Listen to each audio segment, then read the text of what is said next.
Dear friends, this is Vinod Mehta. आज मैं आपके सामने एक नया वीडियो लेकर आया हूं, जिसके माध्यम से मैं ट्रेडिशनल बिजनेस और डायरेक्ट सेलिंग बिजनेस के बीच के 10 बड़े अंतर बताने जा रहा हूं।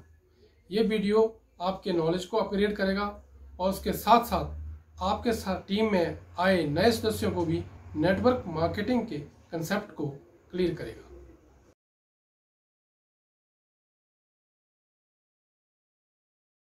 Difference number 1, concept. Traditional business को स्टार्ट करने से पहले आपके पास एक कंसेप्ट होना चाहिए। कंसेप्ट मीन्स आइडिया कि आप कौन सा बिजनेस करेंगे, किस तरह का बिजनेस करेंगे। सपोज अगर आप मैन्युफैक्चरिंग का बिजनेस करेंगे तो आपको रॉ मटेरियल कहाँ से आएगा, आप इसको मैन्युफैक्चर कहाँ करेंगे, कैसे करेंगे। और ऐसे टाइम में कई बार अगर आपके पास कंसेप्ट ठीक नहीं होगा तो आपका बिजनेस बंद भी हो सकता है। But in case of direct selling concept की कोई ज़रूरत नहीं है, क्योंकि कंपनी ऑलरेडी पहले से काम कर रही है, प्रोडक्ट्स टेस्टेड हैं और इस कंपनी के प्रोफाइल, प्रोडक्ट और प्लान की वजह से बहुत से लोग सफल हुए हैं। अतः आपको किसी तरह का कंसेप्ट की no requirement of concept in case of direct selling.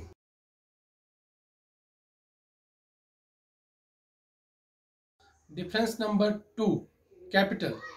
Idea तो दुनिया में बहुत से लोगों के पास होता है, परंतु पैसा नहीं होता। इसलिए ट्रेडिशनल बिजनेस के लिए बोला जाता है कि हजारों कमाने के लिए लाखों इन्वेस्ट करने पड़ते हैं और लाखों कमाने के लिए करोड़ों इन्वेस्टमेंट करना पड़ती है। इसलिए ट्रेडिशनल व्यवसाय के लिए बहुत पैसा चाहिए, जबकि डायरेक्ट सेलिंग बिजनेस में स्टार्ट बिजनेस विदाउट इन्वेस्टमेंट और you can say at zero investment. केवल प्रोडक्ट खरीदने हैं और उनका उपयोग करना है।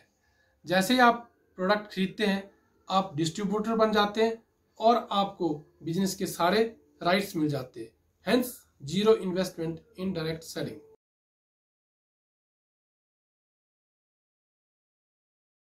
डिफरेंस नंबर 3, आइडिया भी आ गया, पैसा भी लगा दिया, लेकिन अनुभव कहाँ से लाओगे? क्योंकि ट्रेडिशनल बिजनेस में अनुभव आता है नुकसान उठाने से। अगर आप इतना इन्वेस्ट करके नुकसान उठाते हैं तो एक स्थिति ऐसी भी आ सकती है कि आपको कंपनी बंद भी करनी पड़ती है। और ट्रेडिशनल बिजनेस तो बाप दादाओं के अनुभव से चलता है, नए लोग तो इसमें टिक भी नहीं पाते। जबकि डायरेक्ट सेलिंग बिजनेस में अनुभव आता है अपलाइन से। अपलाइन ही आपको इस बिजनेस के बारे में सिखाता है। एक ट्रेनिंग सिस्टम होता है और ये ट्रेनिंग सिस्टम से केवल आप ही नहीं सीखते, आपकी पूरी टीम इस ट्रेनिंग सिस्टम का फायदा उठाती है और इसमें किसी तरह का भी आपको लॉस नहीं होता।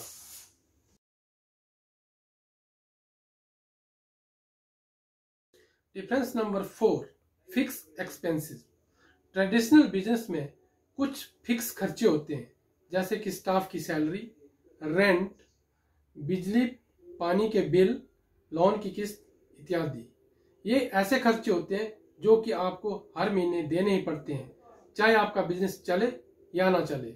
और कई बार इन कारणों के से आपका बिजनेस बंद करना पड़ता है। बट डायरेक्ट सेलिंग में किसी तरह का फिक्स एक्सपेंसेस नहीं होते। आपको प्रोडक्ट लेना है, यूज करना है और आगे जाके उसको लोगों के बीच में उसका बताना है। जैसे ही आप प्रोडक्ट लेंगे आपका बिजनेस शुरू हो जाएगा। कम फिक्स खर्चे की चिंता कंपनी को होती है, क्योंकि कंपनी सारा कैलकुलेट करती है और आपको। Number 5, competition. इस बिजनेस में, ट्रेडिशनल बिजनेस में सबसे बड़ी प्रॉब्लम कंपटीशन की है, क्योंकि मार्केट में बहुत ही कंपटीशन हो गया है और हमारे देश में सबसे बड़ा कंपटीटर है चाइना। कि हमारे देश में एक छोटी सी चीज, चाहे वो खिलौना हो या पतंग हो, वो भी चाइना से आती है।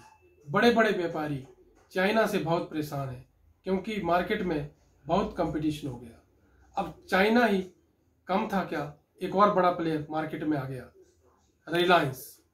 और रिलायंस ने तो सब्जी बेचना भी शुरू कर दी है। जब छोटे छोटे बिजनेस से बड़े एम्पायर खड़े किए जाते हैं तो लाखों छोटे छोटे व्यापारी खत्म हो जाते हैं।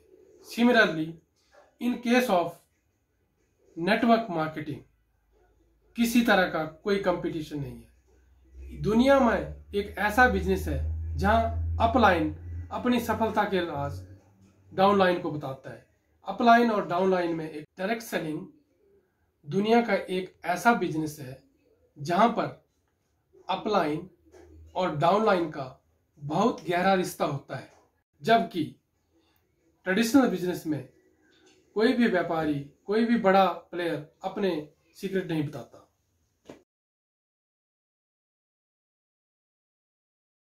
Difference number 6, risk. Traditional business में दो तरह का रिस्क होता है। नंबर 1 जो इन्वेस्ट किया आपने उसका रिस्क, और दूसरा टेक्नोलॉजी रिस्क। ट्रेडिशनल बिजनेस के लिए टेक्नोलॉजी बहुत बड़ा रिस्क है, क्योंकि जैसे आपने देखा होगा मोबाइल आया, पेजर खत्म, घड़ी खत्म, रेडियो खत्म, टीवी खत्म, एसटीडी बूथ खत्म हो गई। तो ट्रेडिशनल बिजनेस में टेक्नोलॉजी एक बहुत बड़ा थ्रेट है, जबकि डायरेक्ट सेलिंग में किसी तरह का रिस्क नहीं है। टेक्नोलॉजी जो है डायरेक्ट सेलिंग में सपोर्ट करती है। जैसे कि आपने देखा कि कोरोना टाइम में टेक्नोलॉजी की वजह से अपलाइन और डाउनलाइन अपनी टीम को ट्रेनिंग सेलिंग में टेक्नोलॉजी बहुत बड़ी सपोर्ट है।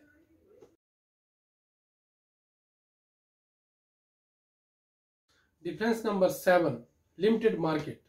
ट्रेडिशनल बिजनेस में आपने बहुत बड़ी इन्वेस्टमेंट की। मान लो कि आपने एक रेस्टोरेंट खोल दिया, उसके जो ग्राहक होंगे वो लिमिटेड होंगे, क्योंकि आपके रेस्टोरेंट में कोई बाहर का खाने नहीं आएगा, स्पेशली खाने नहीं आएगा। जबकि डायरेक्ट सेलिंग में आपकी दुकान देश में विदेश में कहीं भी चला सकते हैं आप। आपकी टीम ग्रो होगी और जैसे जैसे वो बिजनेस करेगी आपका बिजनेस ग्रो होगा। तो इसलिए डायरेक्ट सेलिंग में नो लिमिट मार्केट, मार्केट ही मार्केट है direct selling. Difference number 8, required honest employ. Traditional business चलाने के लिए आपको एक ईमानदार एम्प्लॉय की जरूरत रहती है, क्योंकि बिजनेस अकेले नहीं चलता। एक अकेला आदमी बिजनेस नहीं चला सकता, आपको एम्प्लॉय की जरूरत रहेगी। और आज की डेट में एक ईमानदार एम्प्लॉय मिलना बहुत मुश्किल है, क्योंकि एम्प्लॉय तो एम्प्लॉय होता है, वो एम्प्लॉय की तरह सोचता है, मालिक की तरह नहीं सोच सकता। उसको तो सैलरी से मतलब है आपका बिजनेस चले या ना चले। जबकि डायरेक्ट सेलिंग में आपके लिए आपकी टीम काम करती है और हर टीम मेंबर अपने लिए बिजनेस करता है, इसलिए यहाँ किसी तरह के एम्प्लॉय की रिक्वायरमेंट नहीं रहती।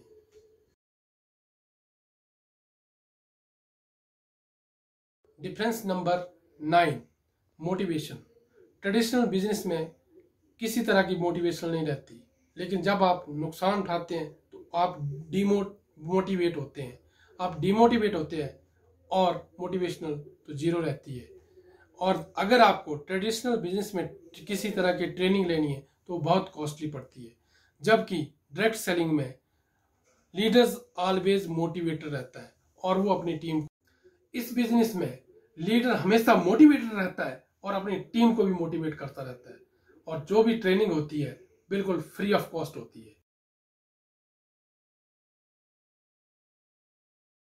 The difference number 10, last but not least, middleman.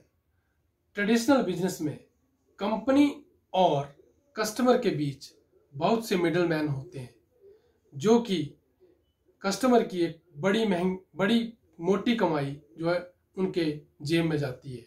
जबकि डायरेक्ट सेलिंग बिजनेस में कस्टमर और कंपनी का सीधा रिलेशन होता है, बीच में किसी तरह का कोई भी मिडलमैन नहीं होता।